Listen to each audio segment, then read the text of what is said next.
Deputy Secretary General Jan Eliasson briefed the UN Security Council on rule of law on Wednesday, saying that it's obviously a good thing.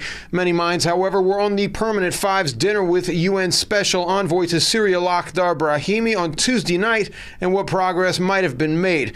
Council President for January Masood Khan of Pakistan wasn't invited, but he said Brahimi briefed him on the proceedings. That engagement was necessary. Mr. Brahimi's meeting with P5 members.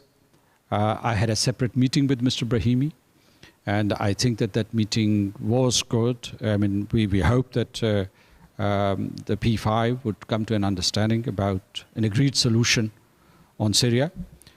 So I do not feel deprived at all.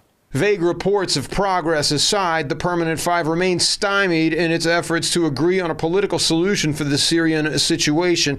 On the humanitarian side, huge sums of money were pledged to help Syrian refugees both inside and out of the troubled nation, where the UN estimated a need of $1.5 billion.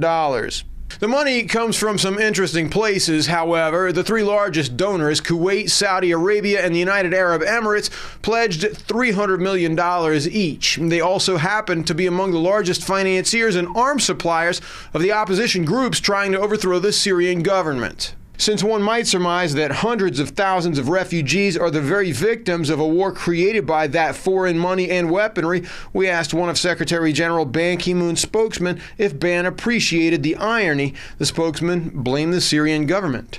There is no irony in it, and I think, as the Secretary General himself said at the press conference he had afterwards, the primary responsibility for ending the situation rests with President Assad. Though the Syrian government has been accused of human rights abuses by Western nations and some Arab states, it isn't responsible for the guns in the hands of the opposition militants or the money those militants are paid with. We followed up with Del Boy on that point, and he conceded that the harm done by funding civil wars had to be separated from the help that refugees can see from the millions of dollars in donations. The Secretary General has said repeatedly over the past 2 years that any militarization, any contribution of arms to this conflict is counterproductive and not in the interest of the Syrian people. He's been very clear on that. Now, you have to separate the humanitarian needs from whatever is happening in the arms. Humanitarian needs are dire. Del Boy also mentioned UN humanitarian coordinator John Ging, who told reporters on Monday that UN humanitarian teams would likely have to cut food aid to refugees if there was no infusion of cash. Ging said that the humanitarian conditions in Syria are appalling and that humanitarian efforts from medicine to hospitals to food to diapers are all severely underfunded. Hank Flynn, Press TV, New York.